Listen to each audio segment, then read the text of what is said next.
This is MFG Out Loud. Courageous conversations about sales and marketing for today's manufacturers. With your hosts, Ray Zaganto and Allison DeFore.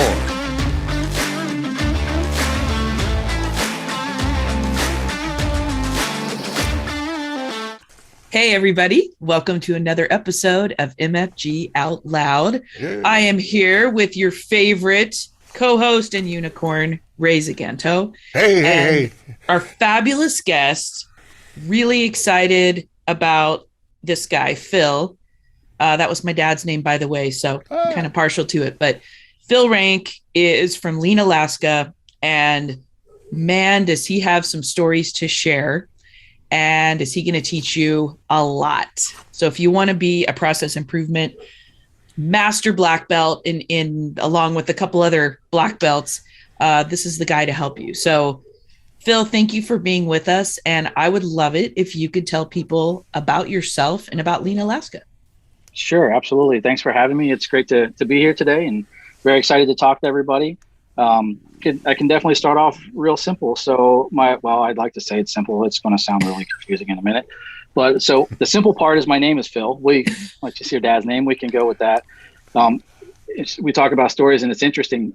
I've grown up not liking my name a whole lot. Phil was always kind of just this weird name. It wasn't like Tim or Bob, something that was just really, let's go after it. It was Phil. Hi, Phil. And I'm like, man, what do I do with this? So as I started teaching, I was driving, we're here in Alaska and we were actually driving to Fairbanks to pick up a reindeer, which is a very Alaskan thing to say. And we started just kind of kicking around acronyms. So part of my background is I just retired after 24 years in the Army. I was a logistician, grew up as a mechanic, grew into a logistics role and became a warrant officer. And it's somewhere along the lines bumped into Lean Six Sigma and became a DA certified master black belt. But one of my side jobs was acronym maker-upper guy, because that's what we do in the Army is make up acronyms. And we were just toying around with names. And I said, Phil, what can I do with that? And then, PHIL. And I was like, wow, please help, I'm lost. I was like, oh, that is perfect. So I created a slide that opens up our training. And when I introduce myself as an instructor, I tell everybody, Lean Six Sigma, when you're learning it, and I'll talk about the FUSE methodology, it's a lot like drinking from a fire hose. It's very fast. It's a lot of information. You're explaining how tools are independent, how they work together, how they can help you, but it gets all very convoluted very fast. So I usually start off my training now by saying, this is a lot of information. I do apologize. It's very fast and very furious, but if you get lost, it's okay.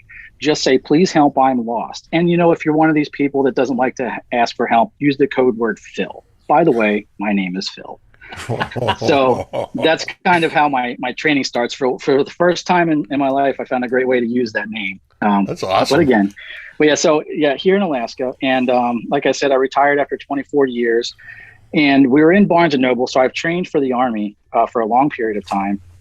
And here in Alaska, I started a program for the Indo-PACOM region, which was training for the military that included Korea and Hawaii and Guam and America Samoa, Fairbanks in Alaska, and Japan, a little bit of Washington State. So every couple of months we do this training, and I went to Barnes & Noble, and I was walking down the bookshelf, and we were picking up a book that we used for the training, and they only had a couple of copies. And as I'm picking it up, one of the sales ladies running down the aisle at me, she was like, hey, wait. Step back for a minute. I dropped the book. I swear to God, I'm not robbing a place. I promise you, I'm buying the book. I have money. We're good. And she said, no, these books, they go fast in these increments. 30 people will come and I won't see them for 3 months. Why is that? So, well, I teach a course on process improvement on post at the military installation.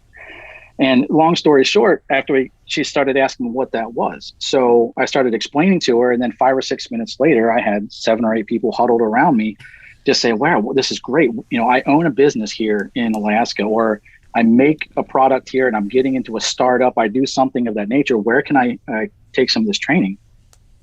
I said, well, unfortunately, right now I train for the military, but there could be other programs in Alaska. I'm not really sure. So I walked outside and got in the car with my wife and looked over, and I said, I think we found what we're going to do when we retire. And right there in Barnes & Noble in Anchorage, Alaska, Lean Alaska was born. And the one thing that we did interesting was we expanded. Lean Six Sigma is a thing that we teach. But I also went and did some certifications with design thinking, I've done a lot of research in the theory of constraints. We did the PMP, and then 4.0 now includes Agile and Scrum. So we did it as Lean Alaska fused methodologies to tell people not everything is cookie cutter, not one thing fixes everything. And there's a lot of different methodologies with a lot of overlap.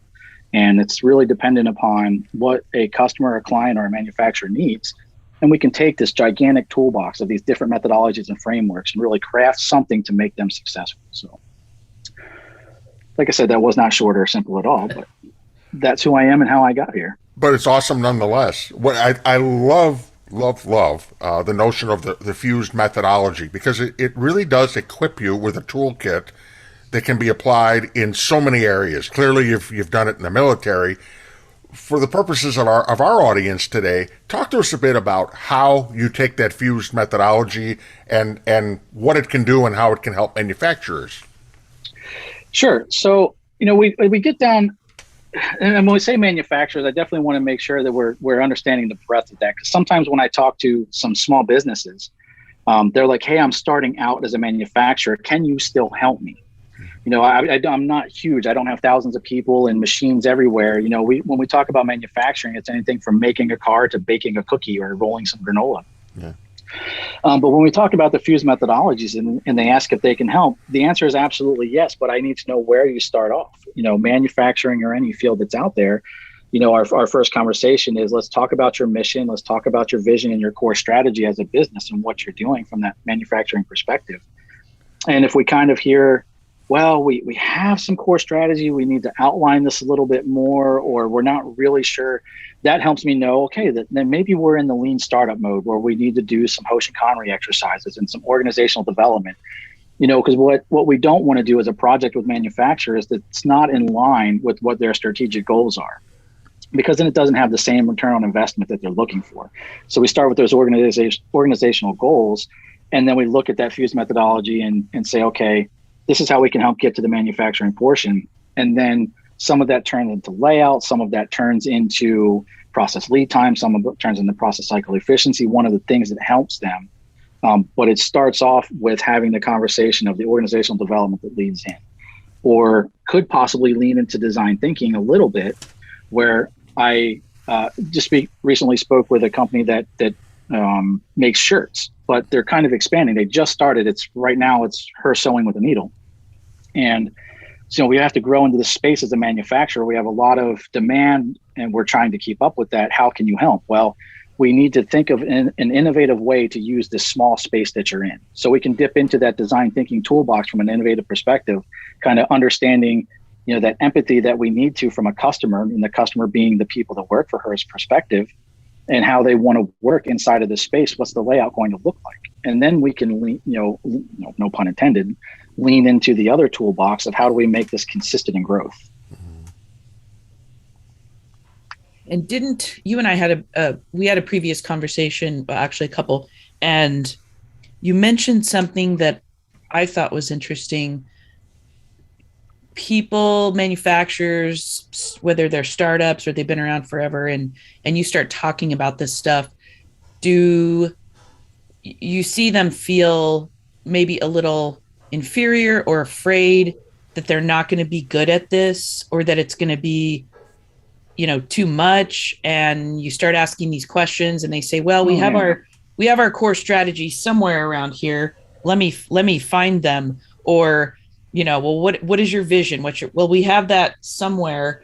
What do you say to people who fall into that category, who think, I think we need this, but I don't know if we're going to be a good customer. I don't know if we're going to get it. Yeah, and I tell them that's okay. Not everybody went to business school when they decided they wanted to own a business. And, from our perspective, especially with Lean Alaska or just anybody we work with, we tell them that's what we're here for. We're here to help them go from, a baker that owns a business and cross that chasm into a business owner that knows how to bake. And that's really where we talk in terms of growth, because they start off by themselves. And it's okay to not understand, I have to have a mission and a vision statement, and this is how I get to my core strategy. Because this may have been somebody that just had a product and started making it and turned out that there was growth. So we tell them that's okay. It just helps us with them where to start. And we can start from that organizational development path. Or even really close to that, we have some that come in and they'll say, okay, we're ready to do projects. And maybe they have something that surrounds a core strategy. And they're like, but we're so ready to do projects. We want you to look at the space that we're going to move into. And they lead off with that. I'm ready to rent this great facility and just hemorrhage all of my capital into that. And so then again, we get back to core strategy, mission, and vision. And some of my first questions are, why are we moving into this space? What is it that I can help you with? Well, I heard process improvement is about, layout. Absolutely. We talk about process balancing. We can talk about constraint identification. These are tools that we have. Oh, yes, I would love for you to come look at our space. We're getting ready to sign the lease and we're ready to move in.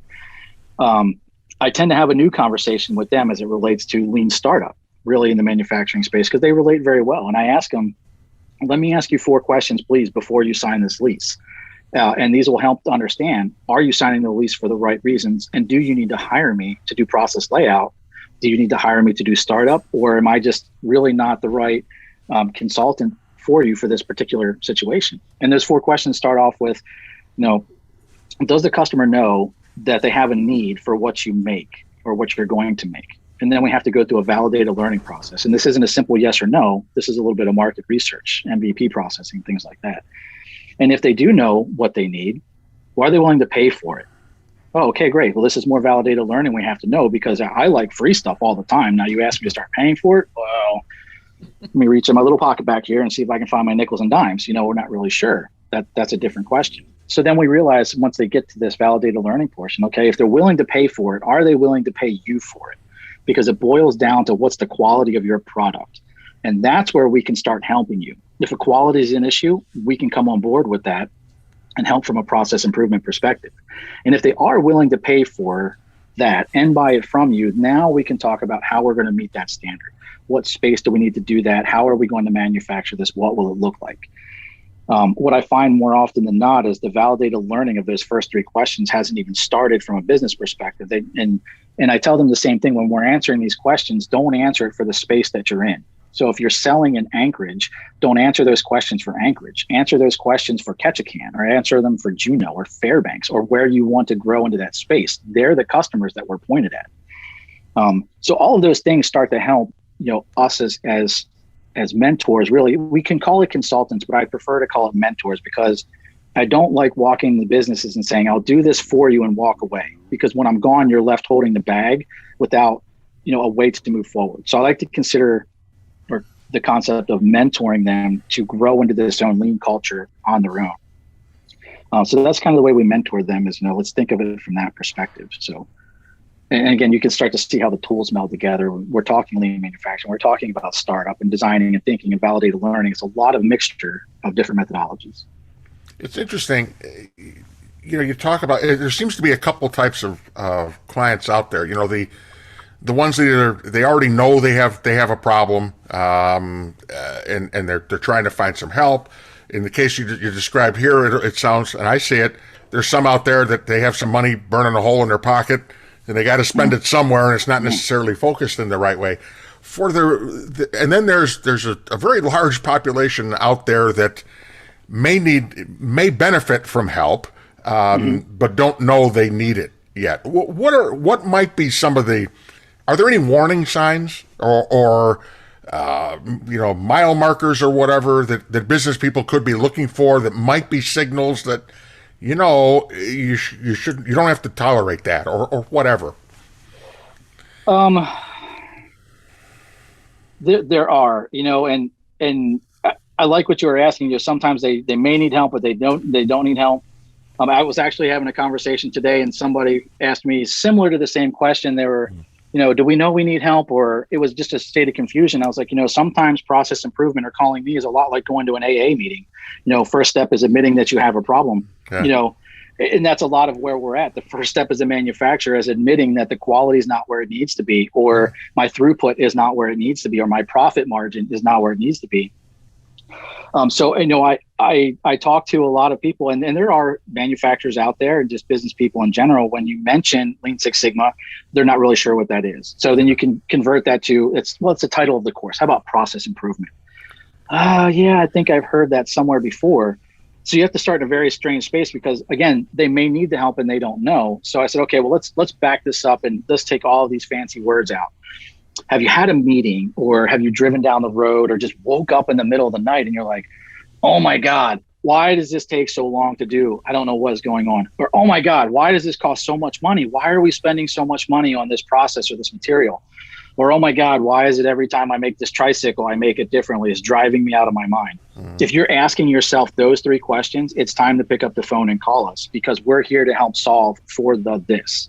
So for businesses, that aren't sure if they need that, we try to make that a very, bring that to a conversation that they may be having with themselves. Now, hopefully they're not answering themselves. If they are, then I have a great psychiatrist for you. But, if they're not and they're willing to call, then that's where we can help them understand if they need what we have, being unsure of what it can do for them. Got it. One thing that I love that I want listeners to hear and know, because I didn't really know this was a thing, is you not only teach Lean Six Sigma and help people become black belts, but you also have a green belt training program, right? And yellow belt. I do. Yeah. And they go successive from white being the introductory level into yellow, a little more learning, green, getting somewhere important, black belt. I'm awesome at what I do. A master black belt, I walk on water. So we do that kind of program development level. But yeah, we carry most of those. I don't carry we have a program that could be developed, but master black belt is a very unique thing. It's not, let me sign up, take the course and pass my test. That becomes very much a collaboration of learning over time, but we do carry all the way from white up to black, and then a variation. So the white, yellow, green, and black are Lean Six Sigma, or Lean and Six Sigma, depending on how you understand that terminology. But what we also have is more of just a lean program, similar to other programs like bronze, silver, gold, I think is the levels, with SME, with the Society of Manufacturing Engineers, has a very lean program. And we carry something very similar to that, because there are some times where you don't need the heavy statistics, and leaning something out will get you where you need to be. So we do wide range, either lean specific or Lean and Six Sigma. But we absolutely do carry those different levels. So when you are on site, you've had the conversation with the leadership. You're zeroed in on what this is, and you get in there. I imagine that the engagement can really vary depending on what this is, what the culture, what the mission, vision, and values. I guess what I'm asking is there a typical approach or a typical journey that a client may go on once you've identified this, or is each one different? Well, I mean, I would say that each one's different, but again, you can only work with so many different people before things start to feel the same. So we hear a lot of different things, but we hear a lot of the same thing over and over just by, the economy of scale. The more you talk to people, the same thing you're going to hear. But so one of the things at Lean Alaska, my sign off to anything that I do, and my question is always, what's your path? And what's your path really helps us understand from a business perspective or a personal perspective where this conversation is leading us. So, from a personal perspective, what's your path? Are we looking for a credential, just something as personal development to our own selves? Or are you looking for a professional growth in industry, which is another path as well? Because there's a difference between I'm taking the exam so I can pass a internationally accredited credential, or I'm taking this so I can truly learn the tools, then use them. And that's the same for businesses. So it is interesting to ask that question, what's typical? I don't know that I would say there is an absolute typical answer, but there are definitely two things that I hear the most. And one is, once we get through that initial understanding of the organizational development, because what I do tell them is there's really no sense in discussing with me whether I need to be here full time until we know what your organizational strategy looks like. What I would not like is for a client to hire me on when I don't believe that what they're doing is the right thing to meet their strategic goals. At that point, they're just spending money for no reason, and that's not what I'm in business for. It is, I don't get me wrong, I like money, and I'm a short guy, so when I sit on my wallet, I like to be a little taller. However, that's my true passion and enjoyment of this is when you have those aha moments at a business where you see the light bulbs go off and like, oh my God, I get this. We can do this. Now we can push this across the line, or we can grow and we can develop. That's the best part about it. but that happens in two different spaces. And it becomes, what came first, the chicken or the egg conversation. Some businesses kind of go down the path where like, we'd like to hire you as a consultant. We need you to do this for us. Or the other aspect is we need a training program. So I do spend a lot of time on what's your path, asking, do you need me to develop a program for you? Or are you just looking for me to come in and do a one-off and leave? Personally, it almost seems that you need both. I would like to come in and train the people so they can do the thing and then stay on as a mentor. And it's a bad business model, but the idea is that I start to phase myself out quickly. Yeah. So teach, heavy mentorship up front, fade to black, kind of a thing. But you see both of those paths. There are some businesses that are just, and usually sometimes it's smaller ones where they don't have the depth in personnel or the depth in employees to have a full-on training program. Yeah. Like, hey, we're only 3 people deep. Can you just help us out? Yes, absolutely. But when you get to the bigger businesses, that's where you tell them if you want to maximize your return on investment of having process improvement, the idea is to build it into your culture. And building into your culture is more than have a reoccurring training program. It's eventually to teach everybody to think and act the same way inside of the organization. I was wondering, for people listening, because we have people literally all over the world that listen to this. And so if I'm in the UK or if I'm in the middle of, Nebraska, do you only work with companies? And this is probably a really stupid question, but I'm going to ask it in case somebody's wondering. Do you only work with companies in Alaska, or could you work with my company if I'm 3,000 or 10,000 miles away and we could do it remotely or bring you to us? No, that is such an awesome question. And I absolutely love that you asked that, because we do work all over. A lot of my clients actually are on the East Coast. Now, again, depending on whether the clock is being nice to me or not, that could be very painful. 4 a.m. comes very early. But no, we're able to work with anybody all over the world. And what I find very interesting about that, we live in a time of pandemic and nobody's enjoying COVID at all. I don't think anybody can say, wow, this was a great experience. This is horrible. However, there are some silver linings that have come along with it if you know what space you're in to work with that. And I say that prior to COVID actually kicking off and really sending everybody into their basements to do the work, there was a virtual world. Zoom was a thing, Google Meets was a thing, Microsoft Teams was a thing, but they were, not as well known, kind of underutilized, because we were all very much in our space of face-to-face engagements. Mm-hmm. So when I would work with companies in Alaska, even for Gemba walks, when I would go down or do a Gemba walk with him, or we would do some kind of product baselining, like I would have to go to a manufacturer and watch them do the process that they're doing so we could start doing the measure and I could train the team how to measure. So that kind of constricted me to the roadways of Alaska, which, as you know, Alaska is a huge place. So I was constricted to Fairbanks, basically down to the Kenai, as best I could do. When COVID first hit, I think everybody had to take pause for a minute and how are we going to move forward? And I had a company reach out that I was working with here in Anchorage, and they said, we need help. COVID has actually kicked our business into overdrive and our demand is going out of control. I cannot make enough of my product to keep up with the demand, but I have, super high risk to COVID and I don't know what to do. How can you help me and not be here? So after we kicked around a few ideas and I said, do you have some iPads in your house? And she's like, no, I really don't. I have my phone. I was like, you know what? I've got little kids with iPads strewed about the house. So I mailed her down 2 iPads and I said, we're going to put these in your space, in your manufacturing space. I said, and we're going to do virtual measuring and virtual Gembas. So what we ended up doing was putting these 2 iPads in 2 locations of her baking area where we could see everything. And I was able to record her for 3 days straight on 4 different baking iterations to really get some depth and data to understand what I was looking at. And what I found made me so happy. I was like, we're back. This is how we do this. And now, not only that, I don't have to stay in Alaska. I can do this anywhere. So we had all of these recordings over a couple of days. They went into my Google share drive, and I shared it with her. And I was able to sit with her on virtual. Unfortunately, it was virtual, but we watched those together. And the ability to measure what she was doing was so much more accurate than me sitting there and watching. Because one person sitting there watching, you're in a real space, but there's things you're going to miss. Well, now I had 2 cameras catching every angle, and I could stop, I could pause, I could record, and my clock was timing the video so I could measure it down to the second as to how long these processes were taking.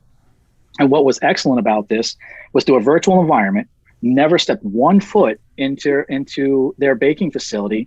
Their process was working at 3 hours, 45 minutes with a baker, and the owner was helping for about 30 minutes of that time. Just by using these video screens, working through them with process balancing and process flow, a little bit of constraint work in there, we took them down to about 2 hours and 30 minutes and took the owner right out of the shop. And it was just the master baker. So I was like, wow, this video thing really has some merit to it. So we wanted to see if it worked large scale. There was another manufacturer that says, hey, I have a manufacturing process, but it's in China. Can you help me out? And I was like, yeah, sure. Jokingly, I was like, well, there's no problem, man. When you're heading back to China, I'm like, that's where COVID's at. Who's going there? And he came back and was like, yeah, I'm going next week. And I was like, oh, wow, that wasn't a joke. Okay, sure. But long story short, he went over, he took one of his pads so he put it up in China so I could measure the manufacturing operations there that supported him back here. So a silver lining to COVID is it has opened up a way to virtually support clients all over the world. And that has helped us expand. So I have a lot, like I said, on the East Coast, here in Alaska, one in Germany.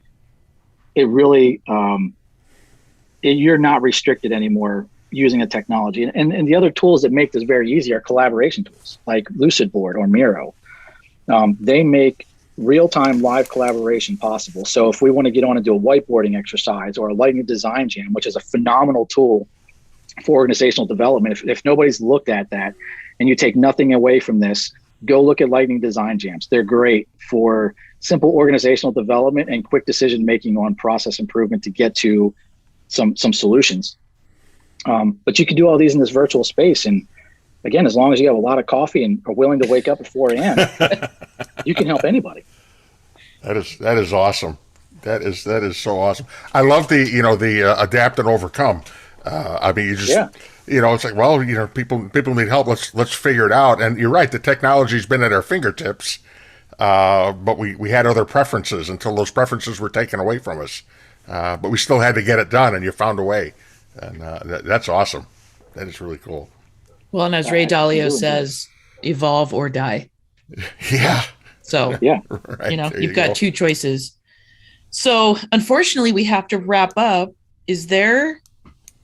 We literally have multiple episodes because Phil is a wealth of information and acronyms that I don't understand. That's my other job. I told you, acronym maker upper guy. I know. It's on my resume. I promise I'll send it to you. Well, is there anything we didn't ask you that you wanted to talk about or share with people that you think? I do have one thing that I would share, and it's one of the things that absolutely helped me get my start in my introduction to manufacturing. And if you're in that space and you haven't spoke with your regional manufacturing extension partnership program, absolutely recommend doing that. So I will be the first to tell you that Lean Alaska got its solid start because of Alaska MEP, and their director Alyssa Rodriguez is just phenomenal, and she is awesome, right? And we've worked together quite a bit, and we're on our 2nd cohort and just growing. And it's more than just working with her; it's the team that I've been able to work with and her ability to share us to other regions. But just such a great tool, especially for startups. Any manufacturing out there is great, but even for startups that are looking for a little bit of support, because it is hard, to get off your feet or to get off the ground. The MEPs are there to help for sure. So I highly recommend reaching out to them, especially for an Alaska, reach out to ours. That's awesome. For sure. Ray, do you have, I have one last question, but I want to let you pop in case. No, the only thing I wanted to make sure we let everybody know is in our show notes, we are going to make sure that we attach links for Lucidboard, and you mentioned the Lightning Design, those tools as well, because as soon as we're done here, I'm going to go check them out. Those sound really cool. But yeah, Allison, I'm with you. If I don't stop asking questions now, this is going to be a mini series. Yeah. Well, and in the show notes, we'll also have how you can get a hold of Phil. Right. I highly recommend that you connect with this guy. If at minimum, just connect with him on LinkedIn, and become part of his tribe, because he is good people.